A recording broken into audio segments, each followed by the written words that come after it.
자, 우리가 이제 종말론을 배우게 될 거예요. 이 그림도 우리 교리반 하신 분들은 다 알지만 굉장히 자주 나옵니다. 교리의 체계, 조직신학의 체계거든요. 이게 총 6개 분과로 나눠지죠. 자, 이거의 가장 핵심과 중심은 어디다? 기독론이죠. 이게 기독론. 가운데의 기독론을 잘 봐야 된단 말입니다. 기독론을 보고 이해하게 되면 앞뒤로 다 그냥 자동으로 펼쳐져요. 이걸 굳이 외우려고 하지 않아도 된다. 머릿속으로 이해하는 게 굉장히 중요하다라는 거죠. 기독론이 왜 중요한 것이냐면, 자, 예수님이잖아요. 기독이라는 것은 예수님을 얘기하는 거예요. 그리스도를 한자로 병음을 해서 기리스도를 기독이라고 이제 표현을 해가지고 기독교가 된 거거든요. 그래서 기독을 가져온 거죠. 그리스도를 가져온 거예요. 그럼 예수님에 대한 이론이란 말이에요. 그럼 예수님론이라는 거죠. 그럼 예수님을 볼 때 예수님의 가장 기본적이고 중요한 정체성, 우리가 나중에 다음에 기독론을 하게 되면 다루게 되겠지만, 여러분들이 항상 머릿속에다가 예수님은 어떤 분인가를 얘기할 때 이걸 정답으로 가지고 있어야 되는 겁니다. 예수님은 100% 하나님이에요. 하나님인 동시에 또 뭐냐면 100% 인간이에요. 근데 머릿속으로 들으면 벌써 모순이잖아. 인간이면 인간이고 신이면 신이지, 무슨 또 인간인 동시에 하나님이냐. 그럴 때 내 이성을 작동시켜가지고 하나님은 다른 쪽으로 결론 내리면 된다, 안 된다? 안 되고 뭐라고 받아들여야 된다고? 일단은 100% 하나님이시고 100% 인간이시다를 받아들이란 말이에요. 그 다음에 내가 모자라고 알지 못하는 정보들과 이런 것들을 채워나가서 이걸 맞추면 된다는 거죠. 이해되죠? 그래서 결론적으로 먼저 말씀을 드리면, 예수님은 100% 하나님인 동시에 100% 인간, 그러니까 완벽한 인간, 완벽한 하나님이라는 겁니다. 그러니까 우리랑 똑같은, 우리보다 조금 더 센 인간이 아니라 우리와 똑같은 인간, 우리가 똑같이 연약하다 이 말이에요. 똑같이 연약한 인간이고 완벽한 하나님이시다는 거죠. 그러면 예수님을 알려고 하면, 예수님이 100% 인간이고 100% 신이라고 그랬잖아요. 그러면 예수님을 알려면 무엇과 무엇에 대해서 알아야 되겠어요? 신과 인간에 대해서 알아야 되겠죠. 그래서 기독론보다 앞쪽에는 뭐가 배치되냐면 신론이 배치가 되고, 그 다음에 인간론이 배치가 되는 거죠. 논리적으로 이해가 되죠. 그러니까 언뜻 생각하면 신론 나오고 나면 그 다음 예수님 다뤄야 되지 않나? 이런 생각이 드는데, 예수님을 똑바로 알기 위해서는 인간을 알아야 예수님을 알기 때문에 인간론이 들어가는 거예요. 자, 그래서 신론, 인간론 나오고 나면 그럼 이제 예수님을 아는 거죠. 예수님에 대해서 공부할 수 있어요. 예수님에 대해서 공부를 하고 나면 자연스럽게 예수님은 이 땅에 우리에게 무엇을 주시러 오셨다? 구원을 주시러 오셨으니까, 그러면 그 구원이 어떻게 각 개인과 교회에 적용되는가를 보려고 하면 구원론. 그럼 구원받은 사람들이 하나, 둘씩, 셋씩 만들어지면 그걸 뭐라고 부른다? 교회. 그래서 교회론이고, 그리고 이제 이 모든 것들은 마지막을 향해 간다라고 해서 종말론이 되는 거죠. 그래서 머릿속으로 굳이 외우려고 하지 않아도 논리적 체계를 가운데 뭐만 딱 세우면, 뼈대로 기독론만 세우면 앞뒤로 그냥 자연스럽게 헤쳐모여가 된다 이 말이에요. 이해되지요? 자, 요렇게 머릿속에다 잘 관리를 해두는 게 중요하다. 그래서 지금 보시면 우리는 하나의 흐름이 있죠. 지금 흐름이 있지 않습니까? 위에 화살표가 있잖아요. 그죠? 저런 것들을 놓치지 말고 캐치를 해야 된단 말이에요. 지금 잘 보면 화살표가 한쪽 방향으로 쭉 타고 흐르죠. 어디 쪽에서 어디로 흘러요? 왼쪽에서 오른쪽으로 쭉 가서 흐르죠. 신론에서부터 시작해서 어디로 갑니까? 종말론으로 가고 있는 거예요. 지금 저게 방향성이 굉장히 중요해요. 왜냐하면 지금 여기서 보이는 거는 우리는 이걸 한 바퀴 회전을 한다든가 이런 방식으로 돌리지 않고 어떻게 했습니까? 직선적 방향으로 갔죠. 이게 바로 뭘 보여주는 거냐면 논리적인 방향인 동시에 시간과 공간적 방향이기도 하다는 것입니다. 그러니까 하나님의 뭘 가지고 있냐, 이걸 뭐라고 얘기를 하냐면 역사성이라고 얘기해요. 신학의 역사성. 역사성이라는 것은 시공간을 관통해서 지나가잖아요. 그러니까 방향이 있잖아요. 그걸 우리는 역사성이라고 부른단 말이에요. 그러니까 종말론이라는 게 있다는 것은 결국 뭐도 있다는 겁니까? 종말이 있으면 시작도 있다는 거죠. 바로 이런 것 같이 우리의 신학적 체계는 종말을 향해서 이렇게 역사적 방향성을 가지고 있다는 걸 우리가 알아야 된다. 그래서 오늘 아마 지금부터 계속 나눌 것은 바로 이 역사적 방향성에 대해서 여러분들과 함께 나누게 될 겁니다. 우리는 지금 종말론을 배우게 된다. 그래서 중간중간에 여러분들이 어떤 게 굉장히 많이 필요하냐면, 지금 종말론을 우리가 배우는데 중간에 제가 여러분들과 계속 뭘 얘기할 거냐, 무슨 재림도 얘기하고 천국도 얘기하고 심판도 얘기하고 새하늘 새 땅도 얘기하고 그 안에 아주 세부적인 거 막 파고 들어가다 보면 도대체 이 이야기가 뭐 하다가 지금 나온 건지도 모르는, 그래서 여러분이 뜬구름 잡는 게 된단 말이에요. 중간중간에 여러분들이 머릿속으로 되새겨야 할 큰 그림은 이거단 말입니다. 그래서 이 그림을 머릿속에다가 딱 넣어놓고 자다가 일어나도 뭐가 나올 수 있어야 된다. 신론, 인간론, 기독론, 구원론, 교회론, 종말론.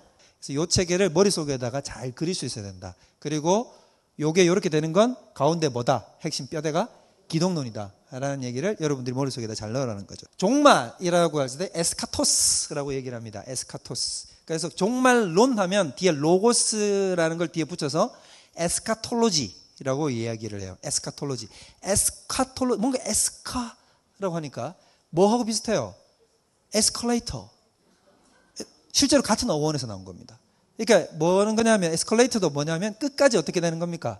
끝까지 올라가는 걸 얘기하는 거죠. 엘리베이션이 되되 끝까지 종착역까지 간다 이 얘기를 하는 거예요. 똑같이 종말도 뭐냐면 종착역까지 가게 되는 것을 이야기한다 이 말인 거죠.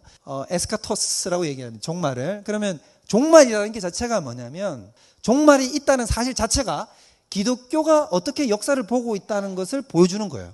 기독교의 역사관을 보여주는 것이다. 그럼 기독교의 역사관은 어떻게 되는 것인가? 직선적 역사관을 가지고 있다라는 거죠. 직선적이다. 직선적이라는 건 뭐냐 하면 방향과 순서가 있다는 걸 얘기를 하는 겁니다. 그래서 처음엔 뭡니까? 창조. 창세기 1장 1절에 하나님이 태초에 천지를 창조하시니라 라고 되어 있죠. 그럼 창조하시고 나서 인간의 타락이 곧이어서 이어지고 그 다음에 하나님께서 예수 그리스도를 보내주셔서 구속의 섭리를 이뤄가시는 것이 구속. 특별히 예수님이 초림으로 오셔서 그분의 구원 사역을 베푸신 것이 구속의 역사이신 거고 그 다음에 종말이 일어나게 되는 것입니다. 그래서 굵직굵직한 사건들을 이렇게 뽑으면 이런 식의 방향이 되는 거예요. 그러면 목사님 저 방향의 종점과 방향성은 뭘 얘기하는 겁니까? 라는 질문이 나올 텐데 그건 지금부터 하겠다. 그러면 일단 우리가 뭘 해볼 필요가 있냐면 기독교적인 역사관 말고 다른 식의 역사관들이 있을 것 아닙니까? 그러면 다른 식의 역사관들을 우리가 비교를 해보면서 그러면서 우리가 가지고 있는 역사관이 가지고 있는 그 독특함, 특성들을 제대로 파악할 수 있겠죠. 지금 여기서 제가 제목에 얘기했죠. 배격해야 할 두 가지 역사 해석이 있다는 겁니다. 그러니까 당연히 우리가 선택하고 받아들여야 할 역사관은 기독교적 역사관인 것인 것이고 근데 기독교적인 역사관적인 관점을 갖지 아니하고 다른 방식으로 역사를 해석하는 쪽이 있다는 것입니다. 그런 관점이 두 가지가 주요한 것이 있다는 거예요. 그럼 첫 번째가 뭐냐? 읽어볼까요? 순환적 역사관. 여러분이 벌써 느낌이 빡 오죠? 딱 오잖아요. 순환적 역사관이라는 것은 역사가 어떻게 된다는 거예요? 순환을 한다는 것입니다. 자, 그러면 잠깐만. 순환을 한다는 것은 어떤 방식으로 순환을 된다는 걸까요? 자, 순환을 한다는 건 어떤 생각이 드냐면 우리는 어떻게 생각하면 목적과 방향성을 가지고 순환한다고 생각을 하는데 그게 아니라 아무 목적도 없고 아무 의미도 없이 그냥 사건의 반복이 계속해서 일어나는 것이다 라고 보는 관점인 거예요. 자, 이 관점이 뭐냐면 헬라인들이 그랬다는 거예요. 고대 헬라인들은 어땠느냐? 그리스인들 모든 철학과 사상의 기원이 서양 사상은 특별히 헬라잖아요. 그럼 그 헬라 사람들은 역사를 어떤 식으로 봤냐 하면 어떤 식으로 해석을 했느냐 하면 헬라인들은 사건들의 무의미한 반복이 있다고 생각을 한 겁니다. 그럼 자, 왼쪽 그림을 보면 사건 1이 일어나고 사건 2가 일어나고 사건 3, 사건 4, 사건 5인데 이런 사건은 역사 속에서 계속 어떻게 된다? 반복된다라는 거예요. 그래서 반복되는데 그러면 저 반복은 어떤 저 반복을 주관하는 세력이나 힘이 있어서 저렇게 되는 것인가? 그런 거 없다는 겁니다. 그럼 헬라 사람들이 얘기하는 건 뭐냐면 저런 것은 다 무작위적으로 랜덤으로 일어나는 것이고 그냥 정해진 경로를 따라 돌아가는 것 뿐인데 저기에는 어떤 의미도 목적도 아무것도 없다는 거예요. 어떤 방식으로 세상을 이해하는 거냐면 저 기저에 깔려있는 가장 밑바닥의 사상은 뭐냐면 유물론이에요. 뭐라고요? 유물론. 자, 유물론이 뭘까요? 오직 유자에다가 물질을 쓰잖아요. 그러면 유물론이라고 하는 것은 뭐냐면 여러분들이 이번 타이밍에 잘 알아두세요. 왜냐하면 유물론이 너무너무 현대사조에도 중요한 사조이기 때문에 그래요. 유물론은 뭐냐면 모든 만물의 근원을 뭐라고 생각하냐면 물질이라고 여기는 거예요. 물질. 그러면 우리의 정신적 과정도 있을 거 아닙니까? 사고를 하잖아, 사람은. 생각하고 사랑하고 눈물 흘리고 감정을 가지고 사귀기도 하고 이렇게 하잖아요. 그럼 그것도 다 뭐 때문이다? 우리 안에 있는 물질적 대사로 일어나는 과정이라는 거예요. 그러니까 우리는 그것을 감정적 차원으로 어떤 영적 차원으로 접근하려고 하잖아요. 그런 거 아니라는 거예요. 그건 내가 가지고 있는 호르몬의 작용이고 분자와 원자가 그냥 조합해서 만나가지고 일어나는 그냥 화학적 작용에 불과해라고 생각하는 건 다 뭐라는 거야? 유물론이 밑바닥에 깔려 있는 거죠. 그래서 오늘날 과학적 사고방식, 과학적이다. 아, 저런 건 비과학적이야, 이런 건 과학적이야 라고 얘기할 때, 과학적이야 라고 얘기하는 것은 그 밑에 뭐가 깔려 있는 거예요? 유물론이 깔려 있는 거예요.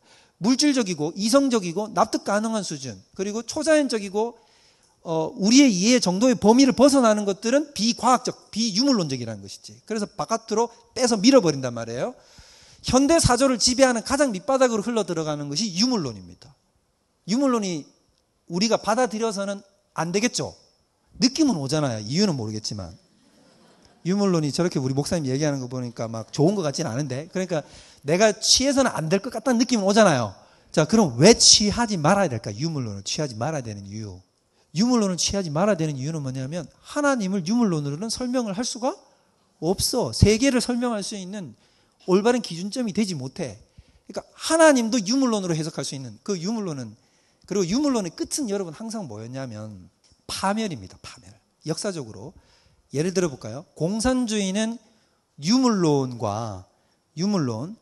포에르바라고 하는 사람이 유물론을 끌고 들어오고, 그 다음에 마르크스가 뭘 끌고 들어오냐면 헤겔의 변증법이라는 걸 끌고 들어와요. 그러니까 공산주의는 이 두 개를 짬뽕을 시켜가지고 만들어낸 사상이에요. 그래서 공산주의의 가장 핵심의 밑바닥에 깔려있는 건 뭐냐면 유물론이에요. 그럼 유물론이 깔려있으면 종교를 허락하지 않아.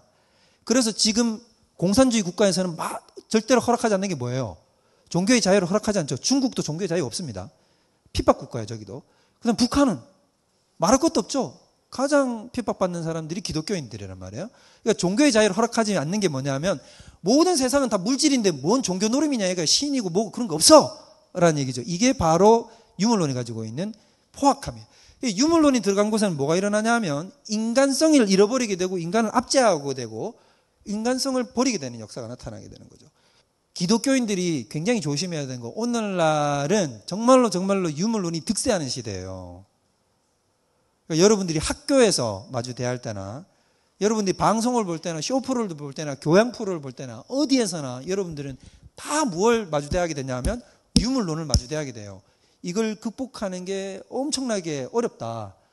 특히 여러분들이 지성사회 속에 들어가 있거나 학문회장에 들어가 있으면 여러분들이 반대쪽을 뭐라고 하는 유신론적 사고인데, 유물론이 아니라 유신론적 사고로 들어가면, 유신론적 사고를 얘기를 하면 바보로 취급을 받아요. 그러니까 이런 세계관적 충돌이 일어난단 말이에요. 그렇기 때문에 여러분들이 적어도 상대방이 어떤 논리와 어떤 방식으로 우리에게 접근하는지를 알아야 되는 거죠. 그러니까 유물론자들에게는 뭐가 절대로 죽었다 깨어나도 꼭대기에 못 올라오냐면, 말씀은 꼭대기에 못 올라와. 그런 일은 있을 수 없는 거예요.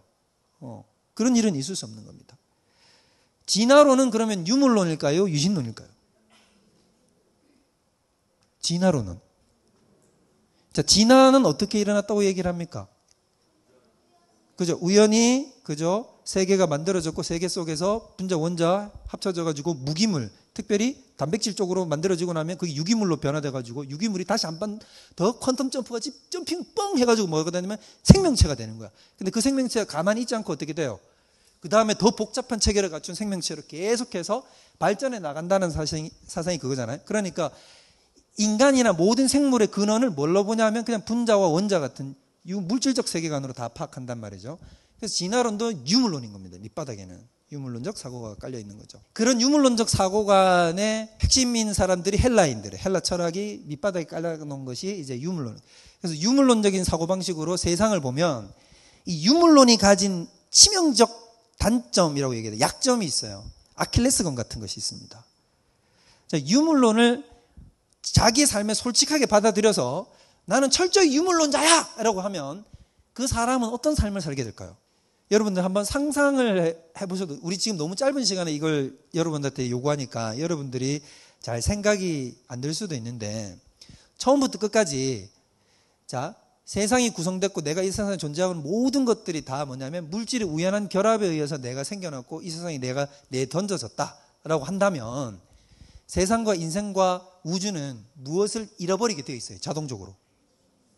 질서? 존재? 의미가 없어져요. 의미라는 게 없는 거예요. 자, 의미라는 건 여러분 우리가 어떤 것에 부여할 수 있습니까? 자, 예를 들어 볼까요? 나는 의미가 있는 존재예요? 의미가 없는 존재예요? 아니, 성수민 말고, 자, 여러분 각자. 자, 여러분 각자는 의미가 있어요? 없어요? 왜 의미가 있어요? 그죠? 의미가 있습니다. 자, 의미가 있는데 유물론자는 에게 생각하면 냉철한 유물론자, 솔직한 유물론자에게는 나라는 존재도 의미가 없어. 뭐 이 마이크나 나나 똑같은 분자 원자인데 내가 왜 더 특별한 스페셜한 의미를 가져야 되는가? 그런 거 있을 수가 없어. 길바닥에 돌아다니는 돌멩이나 나나 똑같은 분자 원자야. 나에게는 인생의 의미 이런 거 있다 없다? 없어요. 사랑을 한다. 내 아내를 사랑하고 내 자녀를 사랑한다. 그거 다 뭐예요? 화학적 작용. 내 속에 있는 유전자가 자기의 종족을 번식시키기 위하여 착각을 일으키는 기지. 나는 저 사람을 사랑해. 이렇게. 그러니까 실질적인 것은 의미라는 것을 찾아볼 수가 없는 거예요. 그래서 유물론자는, 철저한 유물론자는 어떻게 되냐면 삶에 의미가 없어. 그래서 삶이 허무해집니다. 삶이 허무해져요. 제가 뭘 얘기하려고 하는 것이냐면 이런 유물론적인 생각으로 바라보게 되면 유물론으로 바라보는 모든 대상은 의미가 있다 없다? 없어요. 그러니까 역사도 의미가 있다 없다? 역사도 의미 없는 거예요. 역사도 의미 없는 무작위적인 사건의 반복에 지나지 않는다는 거죠. 그러면 이들에게 구원이라는 뭔가 헬라인들이 이렇게 역사관을 바라볼 때 그러면 저런 역사관을 극복할 수 있는 방법, 의미를 찾을 수 있는 방법 이런 거는 뭐가 되는 거냐면 유일한 방법은 이거밖에 없는 거예요. 뭐밖에 없겠습니까? 이 순환적 구조를 벗어나는 거지. 탈출하는 거예요. 이렇게 뺑뺑뺑뺑 도는 게 아니라 이걸 퓨 하고 탈출해 나가는 거예요. 헬라인들은 이걸 뭐라고 약간 불렀냐면 로고스를 아는 것이다. 사물의 근본적 원리를 아는 것이다. 라고. 지를 통해서 이걸 극복할 수 있다고 생각을 했어요. 그래서 헬라인들은 무엇을 구하나? 유대인들은 이적을, 표적을 구하고 헬라인들은 지혜를 구하나? 우리는 십자가에 박힌 예수 그리스도만 전하니. 바울의 고백이잖아요. 그러니까 이 사람들은 지식, 지혜가 결국 뭐냐면 그들에게 주는 구원의 핵심 원천인 거예요. 그런데 이런 헬라 철학과 굉장히 비슷한 철학이 동양에 있어. 동양이 뭘까요? 저렇게 순환적인 거. 불교와 힌두교적인 사고방식. 그러니까 이제 불교도 힌두교에서 이렇게 빠져나왔잖아요. 그러니까 불교 같은 경우에도 이래요. 그러니까 힌두교나 불교나 같은 맥락인데 다 뭐냐면 윤회라는 걸 하죠. 윤자가 뭐예요? 바퀴륜자거든요. 바퀴륜. 바퀴. 수레바퀴. 사륜구동. 륜. 무슨 말인지 이해되죠? 그래서 윤회를 하는 거예요. 바퀴 돌듯이 계속 도는 거예요. 회전하듯이 바퀴가 돌듯이. 인생이 쳇바퀴 돌듯이 도는 거예요. 그 사람들은 이렇게 얘기해요. 처음에부터 사람이 아니라 내가 어떻게 했다는 거예요. 처음에는 가축이나. 그 다음에는 생에서는 곤충으로 태어났다가 또 어떻게 되는 거예요. 식물로도 태어났다가 새로도 태어났다가 이런 윤회 과정을 돌다가 업을 이렇게 덕을 쌓으면 내가 결국엔 뭘로 되는 거예요. 사람으로 태어날 기회를 얻는 거지. 그러면 사람으로 태어났다는 건 무슨 기회를 얻은 것이냐면 윤회의 사슬, 이 윤회의 쳇바퀴에서 벗어날 수 있는 기회를 얻은 거예요. 왜냐하면 동물이 깨달음을 얻을 수는 없잖아요. 그런데 사람은 뭐를 얻을 수 있는 거예요? 깨달음을 얻을 수 있거든요. 수행을 통해서 깨달음을 얻을 수 있거든요. 부처가 될 수 있는 기회를 얻었다 이 말이에요. 그래서 사람이 됐을 때 득도를 하는 겁니다. 참선을 통해서 수행을 통해서 뭐를 깨닫는 것이냐면 불교의 사상을 한마디로 정리하자면 이런 거예요. 불교는 누가 주인이다? 내가. 여러분들 불교도 교리서가 있거든요. 이 성 목사는 또 불교 교리서를 찾아봤을까요? 안 찾아봤을까요? 찾아봤죠. 저도 불교 승가원에서 다 보는 이런 또 불교 책자를 또 찾아봤어요. 그래가지고 거기 보면 불교는 자기들의 불교 사상을 뭐라고 탁 이렇게 앞에다 정의를 해놓냐면 이렇게 얘기해요. 우리는 다른 사람, 어떤 신이나 다른 대상에게 빌어서 용서를 받고 구원을 얻는 체계가 아니다. 우리는 사람 본연 자체가 하나의 부처이며 우주의 중심인 줄 알아서 그것을 깨달아 주체적인 사상을 가지고 스스로가 깨달음의 존재로 서는 것을 뭐라고 부르냐? 불교라고 한다. 멋있지 않습니까? 안 멋있어요? 저는 불교의 사상을 탁 들으면 어떠면 마음에서 뭔가 이 불이 확 붙게 만들어 주잖아요. 이게. 여러분 불교의 용어 중에 뭐가 있냐면 깨달음을 향해서 용맹정진이라는 얘기가 그 불교에서 나온 용어거든요. 용맹정진이라고 할 때 불교에서 뭐라고 얘기를 하냐면 이렇게 얘기를 해요. 네가 깨달음의 수행의 길을 걸어갈 때 앞에 처사를 만나면 처사를 죽이고, 처사가 뭐냐면 우리식으로 얘기하면 집사님. 내가 수행의 길을 걸어가는데 집사님을 만난다. 집사님을 죽이라는 거야. 자, 보살을 만난다. 권사님을 만난다. 권사도 죽이라는 거야. 부처를 만나면 부처도 어떻게 하라 그럴까? 부처도 죽이라 그래요. 우리로 얘기하자면 예수님을 만나도 예수님을 죽이래. 그게 무슨 말일까요? 처사를 만나면 처사를 죽이고 보살을 만나면 보살을 죽이고 부처를 만나도 부처를 죽이라 그래. 이게 불교의 방식이에요. 뭐예요? 왜 부처를 죽이라 그러죠? 부처가 어딨어? 네가 부처인데. 이걸 깨달으라는 거야. 네가 중심인데 뭘 네한테 도와주고 널 구원해주고 뭐 옆에 어시스트를 이런 거 아니야. 네가 스스로 어떻게 하는 거야. 구원의 길을 발견해가지고 너 앞에 네가 진리 그 자체라는 사실을 막아서는 자가 있으면 다 죽이고 넘어가라는 거야. 이게 불교의 가르침이고 세상의 방식이라는 것입니다. 이해되죠? 그러면 그렇게 자신이 부처와 자기 우주의 중심이라는 사실을 깨닫게 되면 뭐를 벗어날 수 있게 되냐면 이렇게 돌다가 퓨 하고 바깥으로 나가는 거예요. 그걸 뭐라고 부르냐면 열반이라고 부르는 거죠. 니르바나, 범어로는 니르바나라고 하고 그게 해탈, 바깥으로 빠져나갔다는 거지. 그걸 해탈이라고 부른단 말이에요.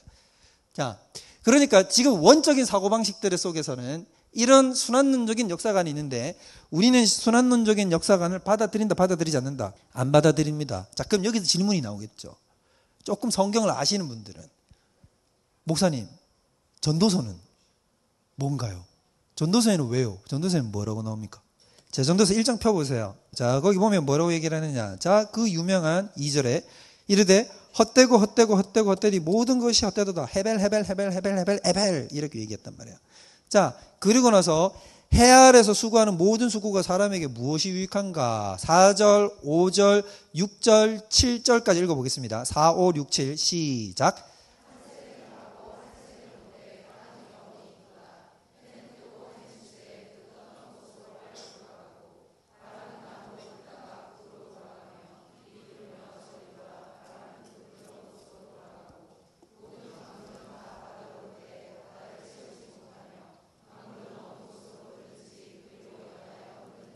자, 결론이 9절이에요. 9절 읽어볼까요? 시작.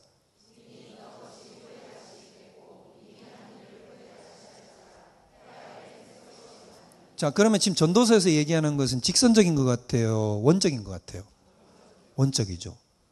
그럼 이제 성경을 이렇게 이걸 읽어본 분들은 에휴, 목사님, 전도서에는 지금 원이라고 얘기했는데요?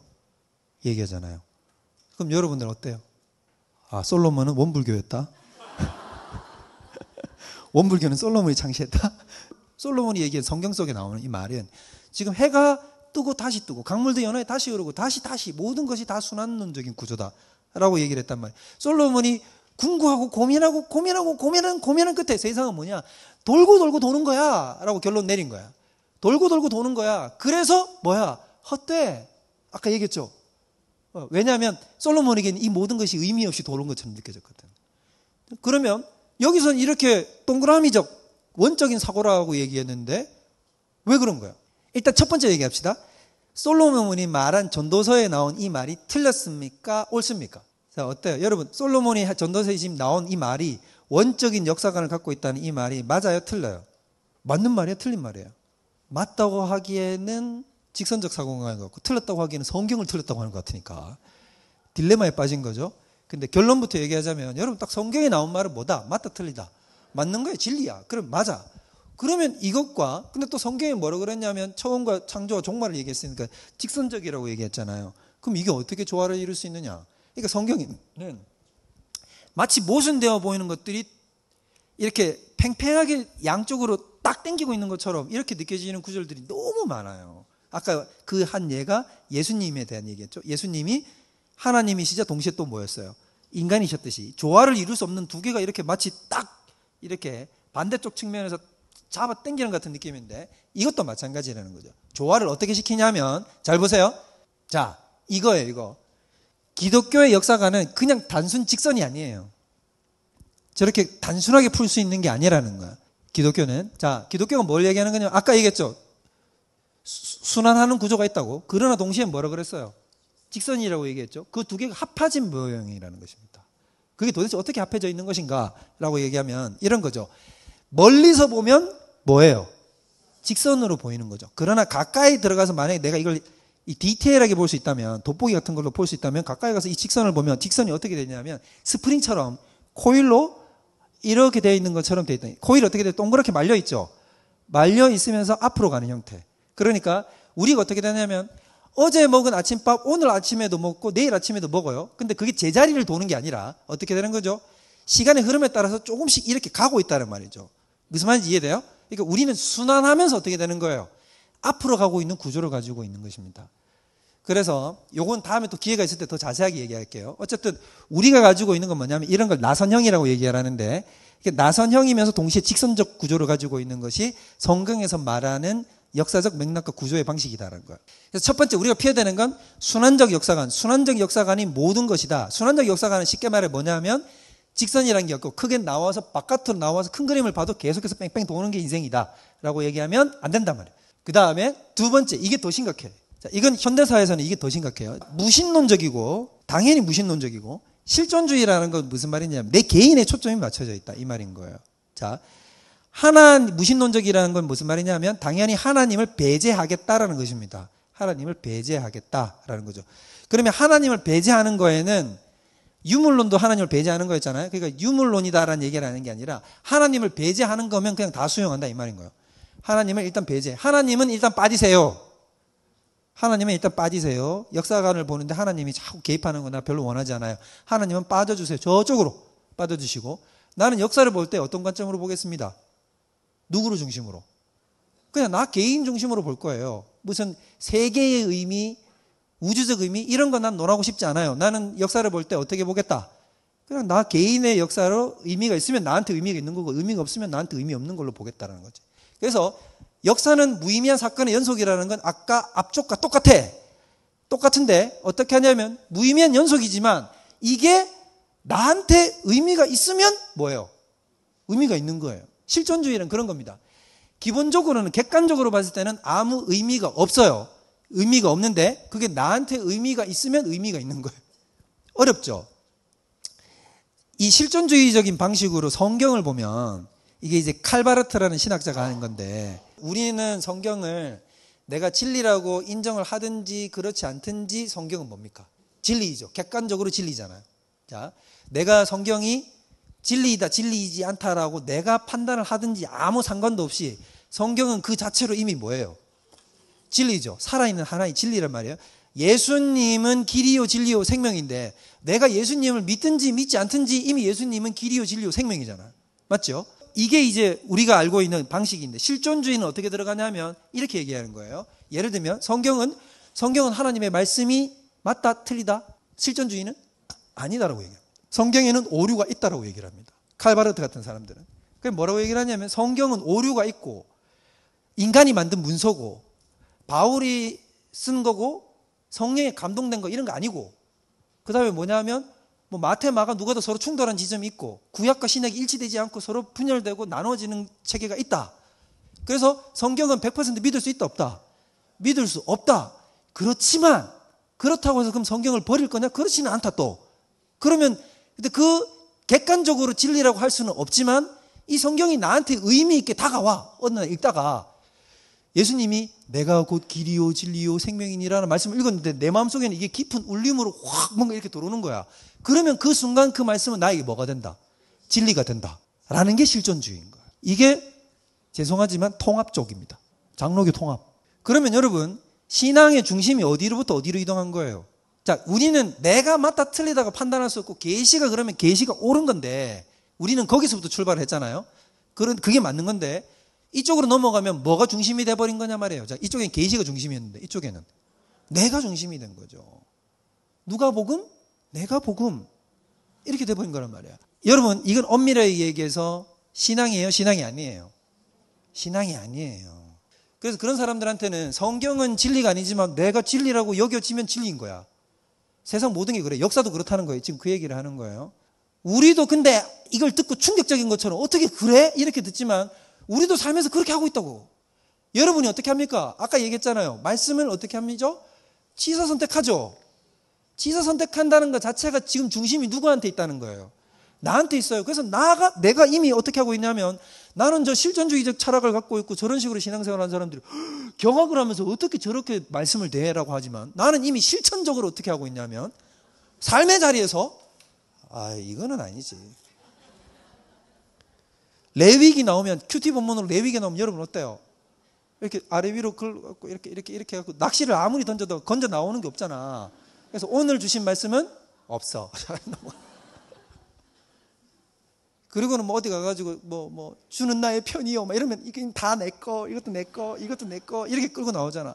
회개하러 나오면 이건 조금 주님 이건 아닌가 한쪽 눈은 가리고 넘어가고. 이게 다 뭐냐면 나 중심적으로 말씀을 대하고 본문을 대하고 하나님을 대하는 태도거든요. 이렇게 되는 게 실존주의적인 방식이라는 거예요. 이 태도가 굉장히 위험한 거예요. 여러분 우리 번영신학이라고 많이 듣죠. 그거 잘못됐다고 우리 많이 듣잖아요. 우리가 막 복 받습니다 해가지고 복만 구하는 신앙이 잘못됐다. 그것도 따지고 보면 뭐겠어요. 그죠? 나 중심으로 해가지고 나는 하나님을 뭐의 대상으로 자꾸 생긴다는 거예요? 복 주는 하나님. 그래서 나한테 복을 줘서 나한테 좋으면 그분이 뭐예요? 하나님이고, 나한테 유익이 되지 않는 순간 하나님은 하나님이 아니에요. 이런 사람들의 신앙의 특징이 뭔지 아세요? 갈아타길 잘해요. 왜?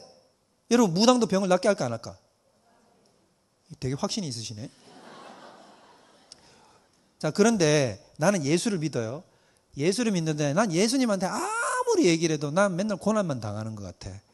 돌아서 환장하겠어. 근데 예수님한테 나는 그래 40일 특세 혼자 사는 거야. 가가지고 40여 일을 제단을 쌓으면서 하나님 이 문제를 해결해 달라고 했는데 하나님이 얘기를 할까요? 안 할까요? 왜 이런 거에 확신을 가지세요? 얘기를 하는 거에 확신을 가져야지. 우리 하나님은 얘기를 하거든요. 근데 여러분이 왜 하나님의 음성을 못 듣냐면 내가 원하는 답은 이미 정해져 있거든. 근데 그 답을 하나님은 얘기하지 않거든. 그러니까 나는 그 답이 나오기를 듣고자 하는데 교리반에서도 그 얘기를 듣고 싶은데 그 얘기를 안 해주니까 뭐라고 생각하냐면 하나님은 안 계시다고 생각한단 말이에요. 40일 동안 자기 나름대로 열심을 다하는 거예요. 그래서 막 40일 금식도 해보고, 금식을 해보나? 금식도 해보고 막 특세도 해보고 막 저녁 예배 금요차라 다 해보고 막 자기들 발버둥을 다 쳤는데도 하나님이 내가 원하는 답을 안 주고 문제를 해결 안 하면 그 사람은 어떤 결론을 내릴까요? 하나님은 없다라고 결론 내립니다. 왜냐하면 자기 실존에 컨택이 안 되니까. 근데 무당을 찾아갔네? 근데 여러분 잘 생각해보세요. 자, 여러분이 사탄이다. 이런 생각 하기도 싫겠지만, 자, 내가 사탄이다 생각해보면, 저 불쌍한 어린 양이 지금 하나님을 찾다가 지 마음에 안 들어가지고 이쪽으로 딱 넘어와서 나한테 와서 지금 묻는단 말이야. 그러면 나는 제 구미에 맞는 답을 해줄까? 아니면 하나님처럼, 아니야, 그래도 주님을 찾아야 돼. 이렇게 얘기할까? 구미에 닿는 답을 딱 해주겠죠. 뭐라고 얘기하면 귀신은 귀신같이 알아. 네가 원하는 게 뭔지 알거든. 내년에는 결혼한대. 그 남자대. 이렇게 얘기를 딱 해주거든. 그러면 막 비록 그 남자가 아니라도 마음이 어때요? 막 갈증이 해소가 팍 되거든. 근데 그게 바로 뭐냐면 그러면 그 사람은 뭘로 갈아탑니까? 여호와 하나님이 내 하나님이 아니라 누가? 그렇지. 백두산 보살이 내 하나님이야. 그러면 그쪽으로 바로 갈아타는 거예요. 실존주의에 있는 사람들은 이리 갈아타고 저리 갈아타고 이리 갈아타고 저리 갈아탑니다. 그래서 여러분들 이런 신앙이 진짜로 생각하면 오해를 살 가능성이 많아요. 실제로 어떤 분들이 있냐면 예수님 믿어서 또 병 나은 분들이 있겠죠. 독실한 불교 신자거나 독실한 무속을 따르던 사람들이 하나님한테 기도했는데 하나님을 탁 경험해가지고 병이 났거나 기적을 맛보면 하나님이 살아있네. 하나님이 진짜라고 딱 돌이키거든요. 근데 그런 신앙이 되게 조심해야 됩니다. 우리는 막 간증거리고 막 대단한 것처럼 보이지만 그 신앙이 그대로 머물면 어떤 신앙으로 그대로 머물러 있을 가능성이 많냐면 실존주의적인 신앙으로 그대로 머물러 있을 가능성이 많아요. 그 사람이 또 살면서 또 막히는데 저쪽으로 또 불교 찾아갔더니 또 어떻게 되는 거예요? 또 불교의 세계를 주면 글로 또 넘어가는 겁니다. 성경에 이런 사람이 나와요. 성경에 이런 사람이 나옵니다. 누가 나오는 줄 아세요? 사도행전 한번 펴봐요. 사도행전 6장 5절. 자, 6장 5절 읽어보겠습니다. 시작.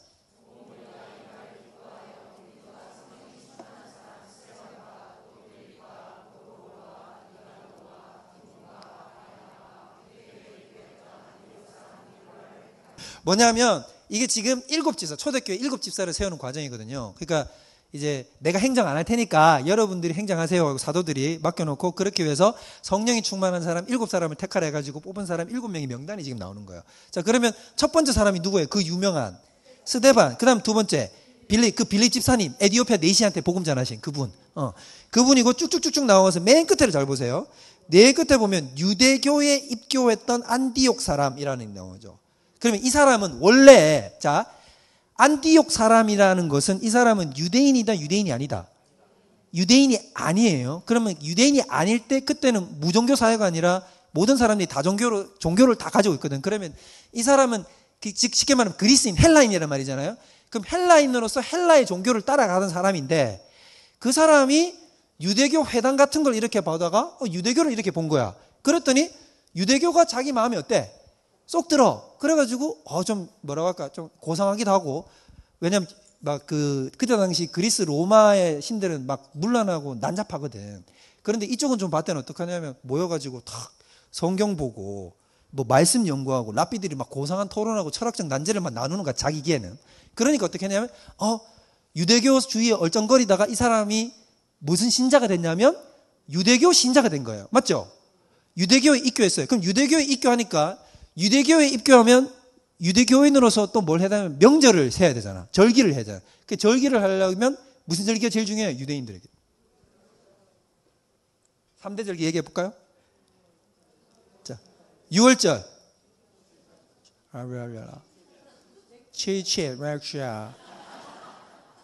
뭐야? 똑띠 얘기해요. 자, 뭘 선택할래요? 초막절. 자, 뭐냐면 다 나왔어요. 자, 77절이라고 하기도 하고 오순절이라고 얘기하기도 하고 맥추절이라고도 얘기하는 그 절기 중간에, 그 다음에 6월절로부터 49일이 지난 것을 50일째 되는 명절 오순절이란 말이에요. 자, 그 다음 세 번째가 뭐냐면 초막절. 3대 절기잖아요. 3대 절기는 유대교인으로서 반드시 지켜야, 남자라면 반드시 지켜야 돼. 이 사람이 어느 때 왔을까? 예루살렘에 6월절이 제일 빠르거든. 6월절 다음에 오순절이고 오순절 다음에 초막절인데, 이 사람이 절기를 세로, 보통 이 디아스포라 유대인들이 멀리서 오니까, 쉽게 말하면 서울에 오려고 어디서부터 오냐면 뭐 중국 상하이 뭐 저쪽 우즈벡 이런 데서 온단 말이에요. 그러면 한 번 오는데 걸어서 오니까, 배 타고 걸어서 오니까 여러분 오래 걸릴 것 아닙니까? 한 번 왔는데 여러분 6월절로부터 50일만 지나면 뭐냐면 그거니까 갔다가 다시 와야 되잖아. 그러면 시간 낭비가 되니까 어떻게 하냐면 기왕 예루살렘에 들어와 있는 김에 어떻게 하는 거예요? 6월절날 들어온 사람은 오순절까지 있거든요. 그러니까 어떻게 했냐면 디아스포라 유대인들이 와가지고 6월절날 예수님 십자가에 못 박는 걸 다 보고, 그게 맞아, 저는 거짓 선지자지 이래 놓고는 오순절날 성령 임하는 걸 보고 쇼킹을 받아가지고 그 사람들이 5,000명이나 회심을 한단 말이에요. 자, 그러면 그 중에 누가 있었다? 또 이 니골라가 있었던 거야. 그럼 니골라는 유대교에 입교해가지고, 그러니까 처음에 뭐냐면 이방인이었다가 유대교 좋네. 유대교 좋아. 희한해. 그래 유대교 왔다. 그래 또 6월절 왔다가 예수님 보고 와 이랬다가, 그래 또 오순절날 성령을 경험하고 우와 이게 뭐야 이래가지고 뭐가 된 거야? 기독교인이 됐어. 자, 기독교인이 됐는데 또 적당히 기독교인으로 살지 않고 어떻게 살았다는 거야? 열심히 한 거야. 우와 이게 진짜 열심히 살아가지고 이 사람 뭐가 된 거야? 7명 중에 남자만 5,000명이면 그때 당시 1만 명 교회라는 겁니다. 그럼 우리 3일교회 많은 거죠. 3일교회 중에 7명을 뽑았는데 그 중에 한 명이 들어갈 정도니까 이 사람은 대단한 거죠. 근데 이 사람이 나중에 또 뭐가 되느냐? 이 사람은 나중에 또 갈아타. 이 사람이 나중에 뭐가 되냐? 이단의 괴수가 됩니다. 어떤 사람들은 이 사람이 바로 누구냐? 니골라 당이라고 하는 그 니골라가 이 사람이에요. 그러면 여러분 이 사람 보세요. 자, 이 사람은 어떻게 하는 거예요? 지금 종교를 어떻게 하죠? 자꾸? 그렇죠. 이렇게 갈아타잖아요. 이게 하다가 또 어떻게 하는 거야? 내가 길이야! 이래 버리는 거야. 자, 그러면 이 사람에게 종교는 뭘까? 종교는 누굴까? 내가 신이요. 내가 신. 근데 다시 말씀드리지만 이런 요소가 누구에게도 있다? 우리에게도 있다. 진정한 신자는 내 안에서 이 요소를 발견해요. 내 안에 타락의 요소는, 가장 깊은 타락의 저 밑바닥에 있는 요소는 뭐냐면 자꾸 하나님을 끌어내려서 내가 신이 되려고 해. 자꾸 하나님한테 따지고 들어. 뭐라고 하냐? 하나님 이렇게 하면 안 되죠. 하나님 왜 이렇게 하죠? 하나님 왜 내 인생이 고난이에요?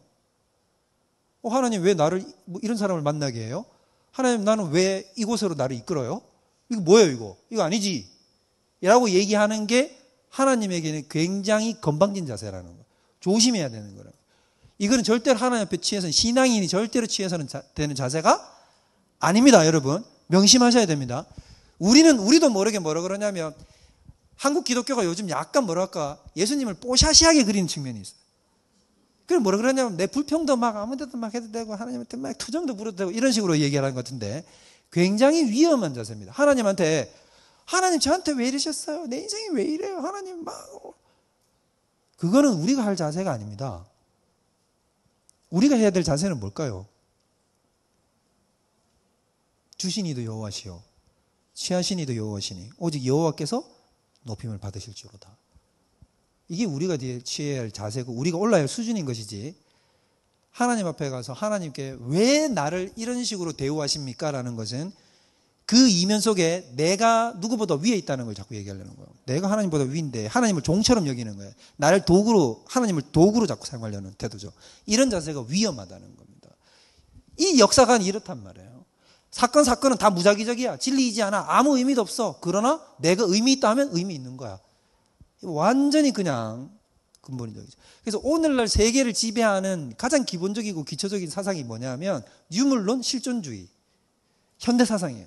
그래서 유튜브를 보든지 여러분 뭘 다 보면 특히 여러분 요새 막 이런 얘기 하죠.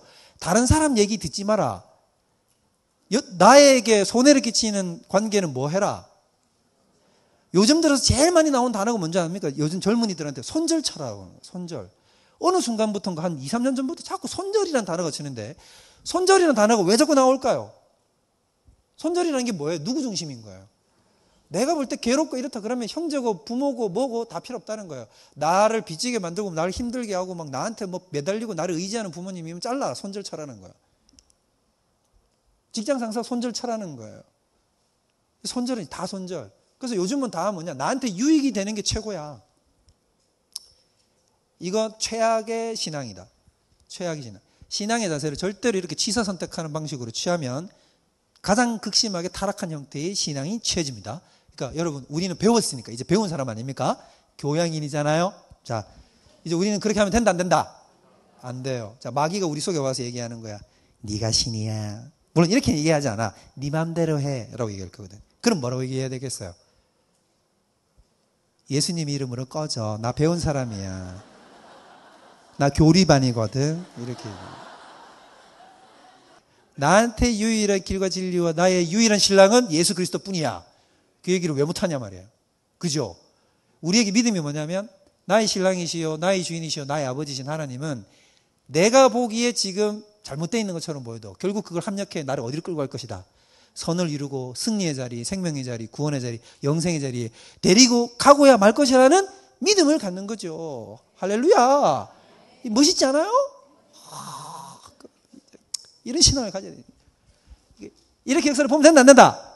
안 된다. 이렇게 가지면 내 삶에 아무 의미 없어. 지나온 삶을 보면 난 도대체 그때 왜 그랬을까?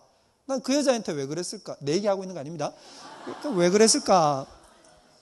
그때 막 말하고 막 이불킥하는 거지. 막 그때 그러지 말았어야 되는데. 차 혼자 운전해 가면서 막 에휴 바보.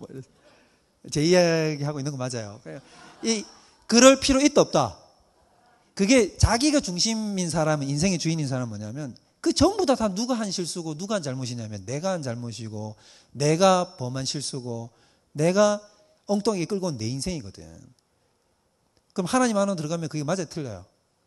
맞아요. 여러분이 잘못한 거예요.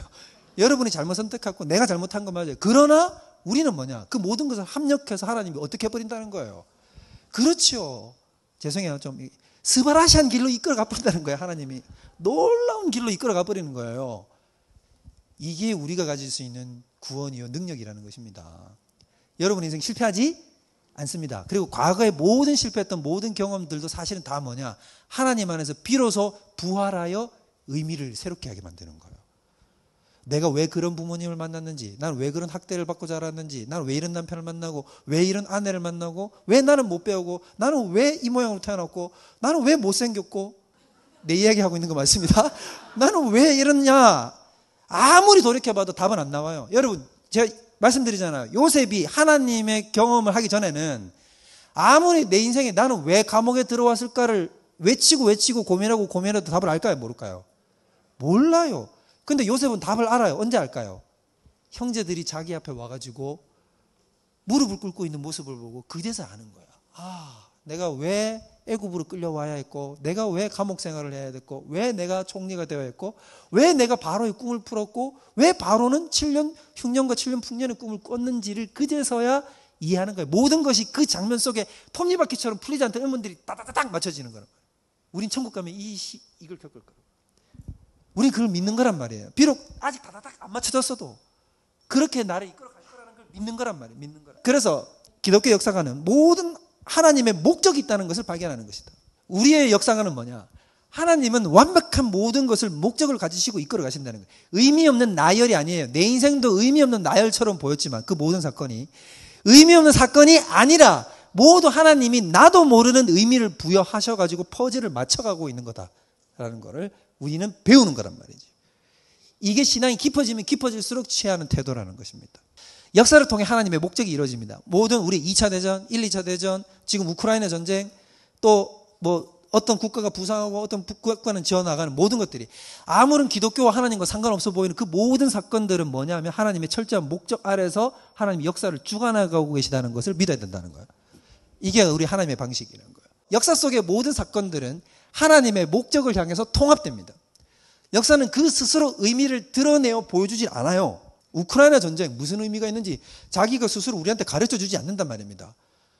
그래서 세상 사람들은 그런 건 그냥 강대국과 약소국의 만남으로 이루어지는 그냥 세력 간 다툼과 규합에 불과하다라고 얘기를 하는데 우리는 뭐라고 얘기를 하냐면 아니라는 거예요. 그 뒤에 반드시 누가 역사하고 있냐면 하나님이 역사하고 있다라는 것을 지금은 우리가 알 수 없으나 그래서 우리가 그 모든 것을 역사를 바르게 해석하려면 무엇을 통해서 해석을 해야 되냐면 오른쪽에 이 그림을 통해서 해석하는 것이다. 역사를 해석하기 위해서는 가장 중심되는 게 뭐다? 계시. 계시에는 어떤 것들이 있냐면 기록된 말씀으로 된 계시도 있지만 인간의 행동도 계시예요.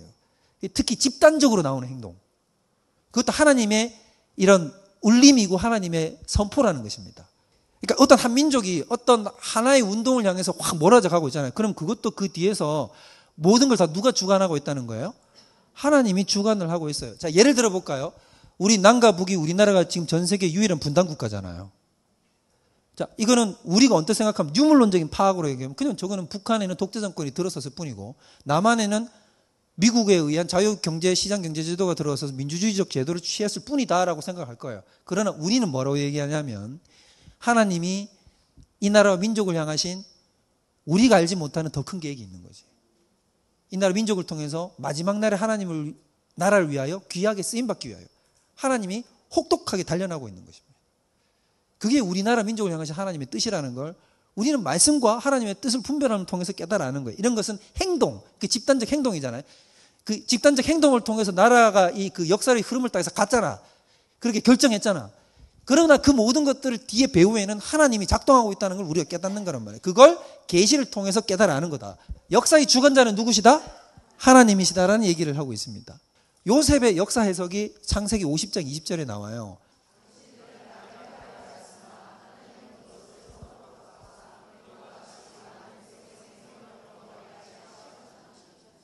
이 보세요. 요셉은 자기의 지나온 모든 과거의 역사를 다 뭐라고 이제 파악한 거예요. 하나님이 그것을 통해서 선을 이루시려고 하나님의 뜻을 이루시려고 그렇게 하신 것이다. 그렇게 될 때에만 자기의 상처도 극복되고 자기의 부조리했던 역사들도 올바른 해석으로 해석되어지게 되는 겁니다. 왜 종말론 하는데 역사관을 얘기하는지 자, 이 얘기 때문에 들어가는 거예요. 자, 여기서 연결고리를 찾기 위해서 들어가는 거죠. 지금 다시 얘기하지만 아까 우주공간 헤매고 있으면 안 돼요. 지금 우리는 무슨 얘기를 하려고 지금 여기 들어왔다? 종말론 얘기하려고 했어요. 그러면 왜 이게 종말론과 이 역사관이 연결되는 것이냐면 기독교의 역사관의 한 중간에는 뭐가 있다는 겁니까? 예수 그리스도가 있어요. 아까 얘기했죠. 하나님께서는 모든 역사를 주관하시고 자신의 행동과 방식과 목적을 따라서 이 역사를 끌어간다 그랬잖아요. 그러면 그 끌어가는 그걸 위해서 하나님께서 어떻게 하시냐면 어떤 정확한 수단, 중앙적이고 핵심적인 수단을 쓴단 말이에요. 그 수단이 바로 뭐다? 제가 수단이라는 표현을 써서 미안한데 수단이라고 쓸 수밖에 없어서 얘기하는 거예요. 그 수단이 누구다? 예수 그리스도다 하시는 거예요. 그러니까 예수 그리스도가 뭐냐면 예수 그리스도께서 이 땅에 오신 사건이야말로 다시 얘기했잖아요. 아까 우리 전제로 깔아둔 게 뭐냐면 모든 역사, 그러니까 기독교의 역사뿐만 아니라 세속의 모든 역사까지도 다 누가 주관한다고? 하나님이 주관하는데 그러면 그런 세속의 역사와 하나님의 역사와 구속사와 기독교의 역사를 통틀어서 가장 중요한 사건은 그럼 뭐겠다는 거예요. 예수님이 이 땅에 오신 최초의 초림의 사건, 강림의 사건이다 이겁니다. 오케이? 이해가 돼요? 그래서 이걸 우리가 어떻게 할 수 있느냐? 우리는 여러분 세속의 역사도 결국에는 예수님이 오신 지 불과 2세기가 지나지 않아서 전 세계 특히 서구 역사 안에서는 어떻게 됐냐면 세상을 연수를 쓸 때 어떻게 합니까? 달력을 쓸 때 누구를 온 기준점으로 AD와 BC를 갈라서 예수님의 탄생을 중심으로 해서 모든 세속의 역사를 다 갈라버리죠.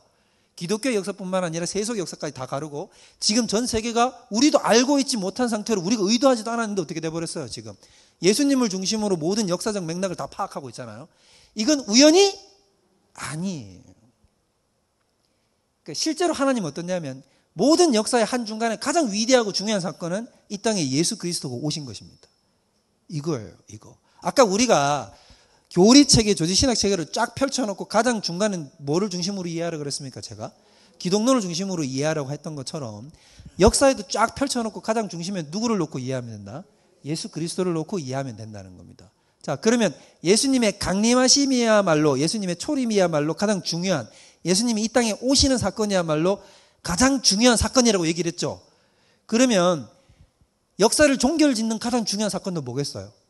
예수님이 오시는 사건인 거예요. 그래서 재림으로 종말이 일어나게 되는 것입니다. You got it? 오늘 이렇게 얘기하면 이제 머리가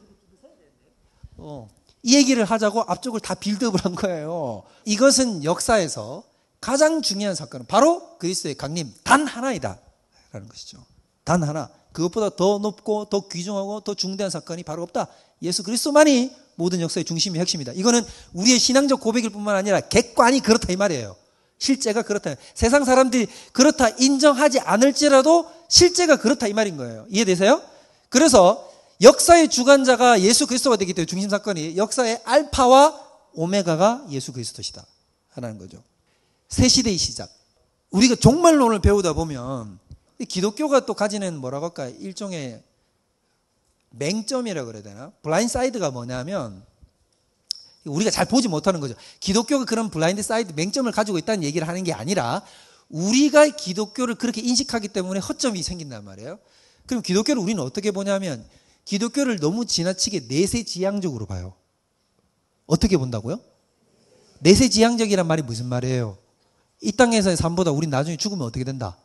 천국 가니까. 그러니까 이제 뭐냐면 우리가 자꾸 밀어버리는 거야. 어떻게 하냐면 이 땅에서 어렵고 힘들고 막 천부의 의지 없어서 주님 막 웃자 계십니까? 하고 얘기 가면서 속으로 아니하는 거예요. 스스로 자위하는 거예요. 뭐라고? 그래도 나는 죽으면 천국 간다. 천국 가면 이 고통, 그 아픔이 없다. 그냥 막 이 모든 게 다 심하이다. 죄송해요. 너무 전문 용어가 제가 나와서. 그러니까 이쪽으로 확 밀어버리는 거죠. 그래가지고는 이렇게 가는 거예요. 근데 이게 귀중한 것이기도 하진데 이거는 반쪽짜리 신앙이에요. 자, 뭐냐면 하나님은 이런 걸 원하지 않아요. 하나님은 어떤 걸 원할까요? 그러면 자, 어려운 거 환난이 왔고 인생의 아픔이 왔고 고통이 왔어. 자, 그러면 내세지향적인 것도 맞아. 자, 마침내 승리하리라. 이것도 맞아. 그러면 우리가 취해야 될 자세는 뭘까요? 지금 취해야 될 자세가 뭘까? 자, 만약에 기독교가 순전히 내세지향적인 것이 끝이잖아요. 자, 실제로 만약에 그렇다. 이 땅에서는 어렵지만 마지막에는 우리 천국 가고 행복하고 해피할 거니까. 가 되면 뭐가 되냐 하면 정확하게 마르크스가 이렇게 얘기했어요. 인민의 아편이라고. 그런 기독교는 인민의 아편이라고. 마르크스가 이해한 기독교, 막스가 이해한 기독교는 뭐냐면 당시에 부르주아가 프롤레타리아를 압제하잖아요. 그러니까 유산계급이 무산계급을 압제하잖아요. 그러면서 자꾸 뭘 주냐면 기독교를 믿어라라고 이렇게 자꾸 이렇게 얘기한다는 거예요. 그러면 기독교를 믿으면 어떻게 되냐면 기독교는 목사가 앞에서 그러는 거예요. 눈물을 흘리며 천부여 여러분 괴롭죠. 그러나 우리 다 같이 손들고 찬양합시다. 주님 나를 붙들어 주십시오. 하나님 우리 천국에서 우리 다시 한번 새롭게 그래가지고는 리프레시 시켜가지고 다시 바깥에 나가서 다시 부르주아의 착취품이 되게 만드는. 그러니까 마르크스가 보면 교회 가는 일은 뭐냐면 사람들 다시 인공호흡기다 가지고 이걸 소생시켜가지고 바깥에 나가서 계속해서 착취물로 살아가게 만드는 피해자로 살아가게 만드는 인민의 아편, 잠시 놔주는 진통제, 마약이라 이 말이에요. 만약에 기독교가 내세 중심인 것이 끝이다. 온리 그거밖에 없다. 그럼 정확하게 맞아요. 그거는 인민의 아편이에요. 여러분들이 만약에 기독교를 예수 그리스도와 하나님을 이런 방식으로 믿고 있다면 나는 지금 어렵고 힘들어도 나중에는 그래도 결국에는 궁극적인 승리지. 할렐루야. 이걸로 그냥 안이하고 하루를 그냥 근근히 살아가고 있다면 그건 여러분 정확하게 인민의 아편이에요. 예수님은 그런 가르침을 우리에게 베푸신 적이 없습니다. 단호하게 얘기하지만. 기독교는 그런 게 아니에요. 만약에 그런 게 기독교였다면 저는 예수님을 따라가지 않았을 거예요. 예수님은 가장 이 시대의 역사 속에 가장 큰 사기꾼이지. 그렇게 하면 안 되는 거예요. 그럼 기독교는 뭡니까? 우리 삶의 정황 속에서 뭡니까 도대체? 이미 승리하였네. 뭐라고요? 여러분에게 이 감격으로 다가오십니까? 예수님이 이미 오셨을 때부터, 예수님이 다시 오실 재림의 완성이 되지만 초림에 이미 임하신부터, 그분이 십자가에 달려 죽으신 그 순간부터, 부활하신 그 순간부터 우리는 이미 어떻게 된 거예요? 죄악 권세에서 이겼다 이 말이에요. 왜 우리는 그걸 믿지 않느냐 말이에요. 우리는 이미 이겼고 이미 승리를 했고 앞으로 승리할 것이 아니라 앞으로 승리는 더 확실해지는 것일 뿐은 우리는 이미 어떻게 된 거예요? 승리했다고. 아무도 아멘을 안 하네. 제가 이걸 설교로 그냥 통째로 했잖아요. 그 감사에 대한 설교 제가 한 거 있습니다. 여러분 나중에 한번 시간 되면 들어보세요. 이게 다 그 얘기예요. 그러면 왜 우리가 감사할 수 있냐 하면 이미 승리했기 때문에 어떻게 할 수 있는 거야. 그렇죠. 미래의 감사를 지금 끌어당겨 쓰란 말이에요. 미래에 승리한 걸 이미 승리하신 걸 지금 갖다 쓰란 말이에요. 그게 기독교의 힘과 능력이에요. 그래서 예수님 얘기하는 거예요. 그런 믿음은 세상이 감당하지 못한다. 우리는 근데 세상이 우리를 감당하고도 남잖아. 짜부러뜨리잖아. 니 잽도 안 되잖아. 임마. 그래 난 잽도 안 되지만 나중엔 니를 이길 거야. 이러고 있잖아. 우리는 이미 이길 수 있다니까. 이미 그냥 까불지 뭐. 예수님이 이겼거든. 이라고 얘기할 수 있단 말이에요. 근데 왜 내가 하는 말은 제가 왜 안 쓰냐고. 하늘나라는 희한해서 세상은 쓰면 과소비라 그러거든. 쓰면 쓸수록 그만 써라. 아껴 써라 이러거든. 근데 믿음의 세계는 뭐라 그래? 쓰고 더 써라. 제발 좀 더 써라. 그러면 칭찬해. 아이고 잘 쓴다 하고 더 줘. 하나님이 더 줘요. 그 사람한테 믿음도 더 주고 승리도 더 주고 재능도 더 주고 모략도 더 주고 여호와를 경외하는 은혜도 더 줘요. 그럼 제발 좀 어떻게 하면 돼요? 아직도 대답을 언제까지 안 하는 거 볼까? 내가 10시 10분까지 할게. 자, 써야 됩니까? 안 써야 됩니까? 써야 돼요. 역시 시간을 오래 한다고 하니까 빨리 끝내줄게요. 자, 그래서 써야 돼. 제발 주여. 이게 여러분 그래. 마귀는 절대로 우리가 이 진리에 눈을 못 뜨게 하려고 그래요. 왜냐하면 이 진리에 눈을 뜨는 순간 기독교인들이 돌변할 거거든. 지금 다 사실은 여러분 300이라는 영화 봤죠? 너무 옛날 영화를 끄집어냈나? 그 300이라는 영화 보면 그 테르모필레에서 어떻게 페르시아 100만 대군을 맞서가지고 스파르타 300명이 그 앞에 절벽 사이에 좁은 입구를 탁 틀어막아가지고 100만 대군이 거기를 통과 못 시키게 만든단 말이야. 제 얘기하는 거 아닙니다.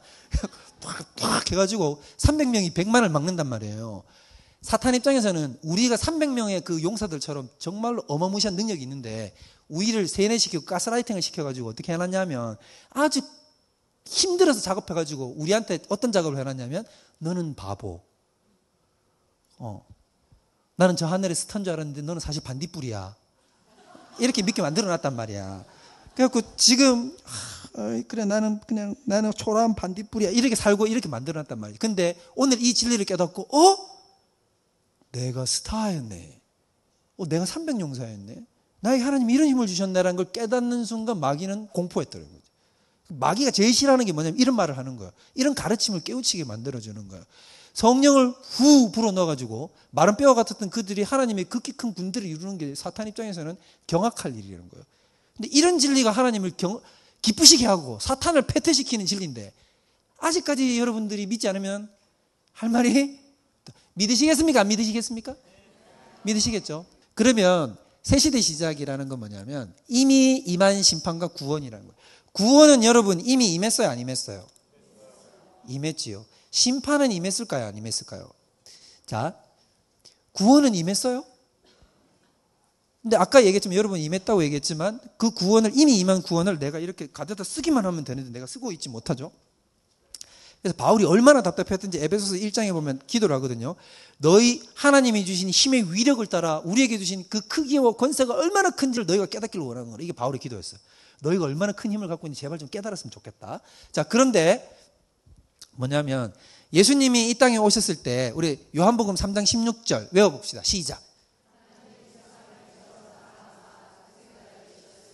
지금 입모양이 막 틀려가고 있어. 아무도 멸망치 않고 영생을 얻게 하려 하시면 구원을 받아서 영생을 얻게 하려. 자, 이 땅에 예수님이 초림으로 오신 이유는 뭐 때문이라고 얘기했어요? 거기 써 있잖아요. 초림으로 이 땅에 오신 이유는 뭐 때문이라. 하나님이 독생자 예수 그리스도를 보내신 이유는. 그렇죠. 모든 사람들이 저를 믿는 자마다 구원을 얻게 하려 하심이라 라고 되어 있잖아요. 그러면 예수님이 또 성경에 보면 내가 온 것은 세상을 심판하려 함이 아니라고 얘기했잖아요. 자, 요한복음 3장 16절 펴보세요. 많은 사람들이 요한복음을 3장 16절까지만 읽어요. 17, 18절을 안 읽어.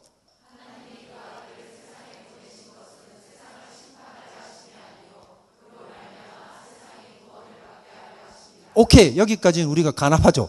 받아들일 수 있죠. 오케이. 근데 그 다음 구절 28절 읽어봐. 시작.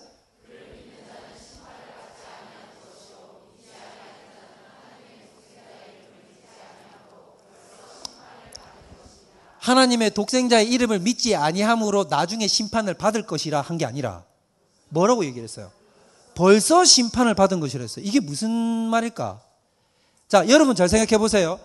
재림 때 우리의 구원이 어떻게 돼요? 완성되죠. 그렇지만 우리는 지금 이미 뭐라고 생각해요? 우리는 구원 받았다라고 얘기했죠. 그러니까 재림 때 받을 그 구원을 어떻게 했냐면 이미 우리는 끌고 땡겨 와가지고 이미 구원을 받았다고 하고 살잖아요. 그러면 재림 때 심판 받을 거잖아요. 그러면 그때 심판 받을 게 이미 이 사람에게는 어떻게 된 거예요? 심판이 임한 것과 똑같다 이 말인 거예요. 이해되죠? 자, 무슨 말이냐면 저때 구원을 받을 건데 우리는 이미라는 걸 해서 땡겨가지고 우리는 벌써 구원의 확신이라는 걸 가지잖아요. 맞죠? 구원의 확신을 가지고 어려운 거 환란이 있어도 나는 구원받은 자라고 하면서 이겨나가면서 가잖아요. 근데 그게 불신자 입장에서는 어떻게 되느냐? 예수님이 오시면 그래 맞아 내가 초림 때 온 거는 내가 너희들한테 당장 최후의 심판을 하려고 온 게 아니라 구원을 주려고 온 건데 근데 그거 아냐? 예수님 이 말은 그거 아냐? 이미 내가 이 땅에 온 거는 안 믿는 사람들에게는 심판이 임한 거나 다름없는데 이 얘기를 하는 거예요. 이해되세요? 그러니까 안 믿는 자에게는 어떻게 된 거예요? 이미 예수님으로 인하여 이 사람은 저때 심판을 받을 거니까 이 사람은 이미 어떤 거예요? 죽은 자나 다름없는 거야. 3일 뒤에 사형받을 사람 재판장이 꽝꽝꽝 때렸단 말이에요. 그러면 나는 3일 전이지만 난 이미 뭐야? 죽은 목숨인 거지. 자, 재판장이 3일 뒤에 석방 때렸단 말이에요. 난 지금 감옥에 있지만 나는 지금 뭐 하는 거나 다름없다. 난 자유인이나 다름없다 이 말인 거예요. 오케이? 그래서 새 시대가 이미 어떻게 됐다? 우리 가운데 시작됐다. 그러니까 그 새 시대를 좀 마음 놓고 좀 쓰자. 자, 하나의 목표. 목표가 뭐냐면 맨 위에 거예요. 저게 하나님의 목표예요. 맨 위에 거. 역사에 하나님이 역사를 주관해가는 모든 하나님의 역사의 궁극적 목표는 저 맨 위에 꼭대기라는 거예요. 읽어볼까요? 시작. 통치 아래로 되돌려 놓는 것이에요. 너무나 놀라운 거예요. 저는 저걸 제 나름의 별칭을 붙여서 표현하는데 뭐라고 부르냐면 신학의 끝판왕이라고. 성령께서 이런 신학자들을 통해서 이미 다 이걸 밝혀줘서 보여주신 거예요. 그게 뭐냐? 여기 이렇게 나오죠. 에베소 1장 9절에 10절. 제가 너무나 감동받았던 구절입니다. 읽어볼까요? 시작. 그 뜻의 비밀을 때가 찬 경륜을 위하여 예정한 것이니 하늘에 있는 것이나 땅에 있는 것이 다 그리스도 안에서 어떻게 되게 하려고? 통일되게 하려고. 자, 아까 제일 위에 궁극적인 목적이 뭐라 그랬냐면 창조세계를 처음에 지어놨는데 그 창조세계가 타락했단 말이에요. 그래서 하나님의 지배에서 벗어나려고 했죠. 우리는 하나님의 다스림 받지 않겠습니다. 우리는 독립해서 스스로 살래요. 내가 하나님이에요. 왜 당신이 하나님이에요? 하고 뛰쳐나왔단 말이에요. 독립선언을 한 것이 뭐냐면 죄예요. 근데 예수님의 구속은 뭐냐? 하나님의 구속은 예수님을 이 땅에 보내셔가지고 모든 인간부터 시작해서 피조물 만물, 땅에 기는 벌레부터 시작해가지고 물 속에 있는 모든 우주에 있는 모든 피조세계 전체를 다시 하나님의 지배와 통치 안으로 끌고 들어오는 게 하나님의 목적이라는 거예요. 이해돼요? 근데 그 일을 위해서 누가 하신 것이다. 그 일을. 행동대장으로서 예수님이 그 일을 수행하셨다 이 말이에요. 그러면 하나님은 어떤 방식으로 이 일을 종국에 마지막에 완성시키냐면 이렇게 해요. 모든 피조세계 전체를 누구에게 무릎 꿇게 만들까요? 예수님에게 무릎 꿇게 만들어요. 예수님께 딱 해서 무릎을 딱 꿇게 만든 거예요. 그럼 예수님이 모든 우주세계의 왕으로 등극하시는 거예요. 그러면 딱 등극하면 인간은 어땠느냐? 원래는 인간이 그 사명을 받았어. 그래서 예수님이 인간으로 오시는 거예요. 아담이 받았던 사명은 뭐냐면 피조세계 전체를 다스리라. 정복하고 다스리라는 건 다스려서 네 마음대로 하라는 게 아니라 다스려 가지고 어떻게 하는 거예요? 아버지께 그 영광을 올려드리는 거였거든. 그런데 이걸 싹 해가지고 어떻게 해버린 거예요? 이건 내 건데요. 이렇게 해버려가지고 이분을 배신한 거야. 그런데 예수님은 제2 아담으로 오셔가지고 어떻게 했냐면 하나님이 다시 피조세계를 싹 끌어다가 누구한테 꿀 엎드리게 만드냐면 예수 그리스도에게 꿀 엎드리는 거예요. 마지막에 왕으로 빡 서는 거죠. 서셔서 예수님은 이 모든 영광을 취하사 어떻게 해버리냐면 하나님 아버지께 돌려버린단 말이죠. 으아. 이걸 감동 못하면 큰일인데. 이건 거지. 이게 바로 그리스도 안에서 만물의 통일이라는 거예요. 밑에 하늘에 있는 것이나 땅에 있는 것이 다 그리스도 안에서 어떻게 되는 거예요? 통일, 리유나이티드가 되는 거예요. 난 말을 못 하겠는데 지금 막 소름이 돋아갖고. 여러분도 그래요? 지금? 정말 진짜. 그래서 여러분 이 신학이야말로 칼빈도 이 신학에 이제 정점을 찍은 건데 여러분 그래서 에베소서 골로새서가 로마서보다 사실은 더 위에 단계에 있는 서신서입니다. 골로새서에도 같은 말이 나와요. 19절 20절. 이상하죠? 이상이 1장 9절 10절 1장 19절 20절 라임을 맞춘 것처럼 같은 내용이 딱 돼. 자 19절 읽어볼게요. 시작. 그의 십자가의 피로 화평을 이루사 만물 곧 땅에 있는 것들이나 하늘에 있는 것들이 그로 말미암아 자기와 화목하게 되기를 기뻐하시며 하나님으로 떨어져서 원수됐던 모든 피조세계를 예수 그리스도 앞에 무릎 꿇게 하심을 통해 가지고 예수님이 어떻게 했냐면 이 피조세계와 하나님 사이를 이어 붙여버리는 거지. 그래서 다시 유나이티드 화목하게 만들어버리는 거예요. 여기에 우리만 해당되는 것이 아니라 하늘의 달과 별과 행성과 은하계와 모든 우주 피조세계가 여기에 다 포섭돼서 들어간단 말이에요. 대통일이 누구로 말미암아 일어난다? 예수 그리스도. 그렇다면 이런 관점 안에서 우리 자신을 자리매김하고 교회를 살펴보자면 교회는 어떤 사명을 가질까? 하나님을 대적하여 높아진 모든 이론과 사상과 사람들을 그리스도 예수 앞에 무릎 꿇게 하는 것이지. 이게 우리가 가는 길이니까. 그들에게 복음을 전하고 그들에게 왕이신 예수 그리스도를 전하고 구원자이신 주님의 복음을 전하여 모든 피조세계들이 다 예수님 안에서 하나가 되어서 꿀 엎드려 예수님과 화목하게 된다. 하나님과 화목하게 된다는 건 뭐냐면 우리 모두가 가족이 된다 이 말이에요. 우리 모두 다 한 가족으로 들어오게 하게끔 하는 그 위대한 화평의 역사와 사명을 누가 받았다? 내가. 그래서 여러분은 평화의 아들, 피스메이커. 화평케 하는 자. 우리가 그렇게 우리를 중보자. 그 구약성경에 보면 뭐라 그럽니까? 너로 말미암아 대대로 무너졌던 성벽을 보수할 자들이 너로부터 나오리라. 그걸 여러분들 그냥 누가 하는 말인가 이렇게 듣지 말고 그게 바로 여러분한테 하면 일어나 빛을 발하라. 온 세상에 어둠이 임할 것인데 오직 너 위에는 너의 머리 위에는 하나님 여호와의 빛이 너의 비추리니 모든 세상의 열방과 열왕들이 너의 빛을 보고 너에게로 나오리라. 왜 나에게로 나오게 만들까요? 예수 그리스도께로 우리는 이끄는 거고 예수 그리스도는 다시 그 이끌림을 받은 그 모든 피조세계의 사람들을 다시 하나님 아버지께 올려드리는 위대한 대통일을 이 땅의 교회를 통해서 이루어 가신단 말이에요. 그래서 예수님이 뭐라 그러냐? 나보다 너희가 더 큰 일을 할 거다 라는 얘기가 그 맥락에서 나오는 거란 말이에요. 감격적이지 않습니까? 무슨 말인지는 몰라도 감격적이죠? 진짜 최고예요, 최고. 그러면 기독교적 역사관의 함이 지금까지 이때까지 우리가 본 것에 이가 가지고 있는 본질적 의미, 쉽게 말하면 결론을 요약하자면 이 말이다 이런 거예요. 우리는 선교적 존재다. 저거는 여러분 이 땅에 요즘 뭐 우리 교회가 선교적 교회 하니까 아유 결국 그래서 선교입니까? 이게 아니에요. 이거는 선교적 교회가 세상에서 얘기하기 전에 나오기도 전에 이미 우리는 뭐냐면 우리 개혁주의 신학 안에서 우리는 다 어떤 존재라고 자연스럽게 결론이 나오냐. 아까 얘기했죠. 우리는 그 복음을 전하는 자로서 사명받은 자로서 화평케 하는 자로서 우리는 부름을 받았다는 것이죠. 그러니까 요즘은 하도 선교적 교회라고 하니까 이게 약간 더 오히려 피곤한 느낌이 있잖아요. 그게 아니라 우리는 원래부터 하나님의 말씀과 생명의 복음을 전하라고 부여받은 그 사명적 존재라는 것을 얘기합니다. 그다음 우리는 이미와 아직 사이의 긴장 속에서 살아간다. 그러니까 이미 승리하였는데 아직까지 우리가 죄가 우리 삶 속에서 침투해서 우리를 괴롭히는 형상을 보고 있다.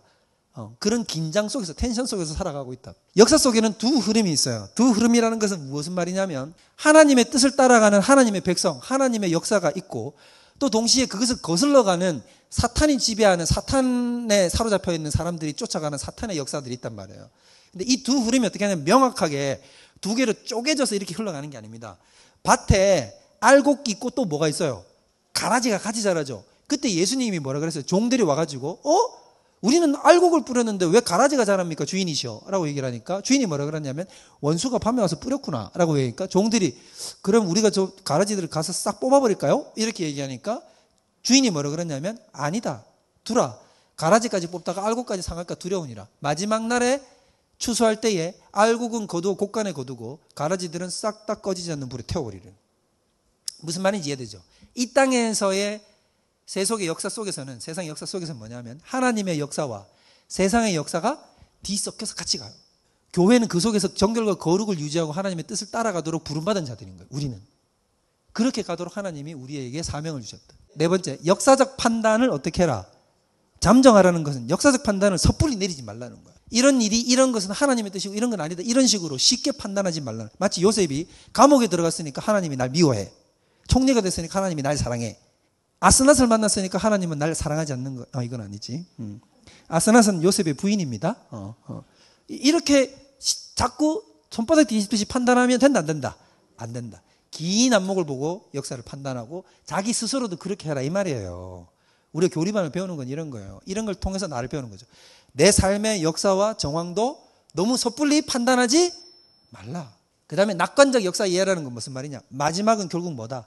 승리요, 그리스도 안에서 통일이요, 모든 만물의 완성이다 라는 것입니다.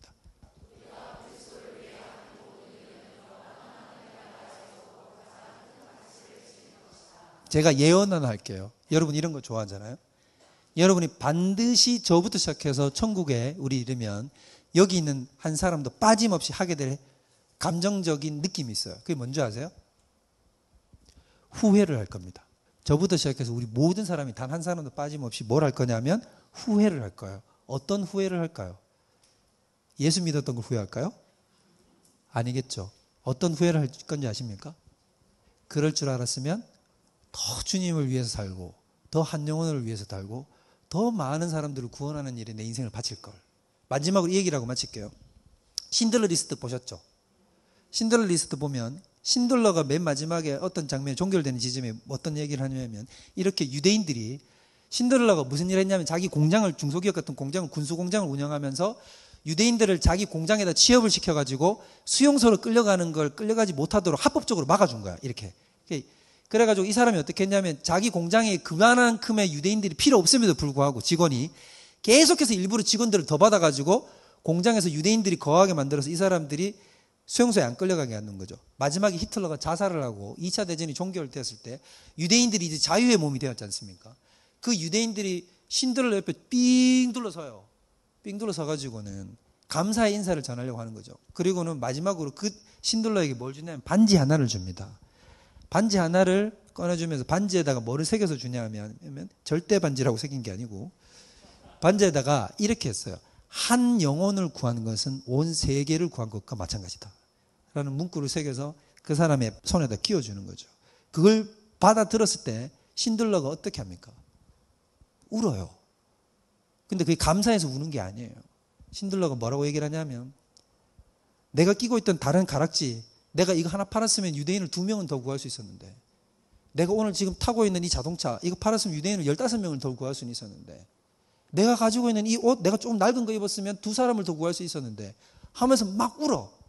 그 자리에서 막 우니까 유대인들이 다시 둘러싸서 그러는데 아니다고 당신은 최선을 다했다고 당신은 최선을 다했다고 당신은 정말로 온 세상을 구한 것과 다름없다고 그를 깨안는단 말이에요. 우리가 천국에 가서 할 후회가 바로 그런 후회라고. 하나님은 우리에게 여러분한테 각자에게 뭐라고 얘기할 거냐면 착하고 충성된 종이라고 얘기할 겁니다. 넌 너무 잘했다고. 넌 너무 수고했다고. 넌 너무 고생했다고. 너 여기까지 오느라 너무 잘했다. 너 때문에 얼마나 많은 백성들이 구원을 얻었고 이 교회와 하나님 나라 확장되는지 보라고 얘기할 겁니다. 그때 하나님이 우리에게 생명 멸류관을 씌우면 우리는 뭐라고 얘기할 거냐면 하나님 내가 그때 그 시간을 더 하나님한테 바쳤으면 오늘 지옥 갈 뻔했던 그 사람들이 더 돌아왔을 텐데요. 내가 주님께 더 조금 헌신했으면 더 하나님 나라가 더 크게 확장되고 더 많은 영혼들이 구원을 얻었을 텐데요라는 후회를 우리는 할 거라고. 결국 천국 가서는 그 후회의 폭을 좁히느냐 넓히느냐의 싸움인 거예요. 여러분 교리반 들어오셨고 우리가 이제 이걸 배웠지 않습니까? 그러면 천국 가면 우리 이제 어떻게 해야 되겠어요? 그 후회의 폭을 최대한 좁혀봅시다. 그거 아십니까? 최대한 좁힌 자가 눈물과 감격이 더 큽니다. 그때 여러분 같이 울 수 있는 저와 여러분들 되시기를 축원합니다.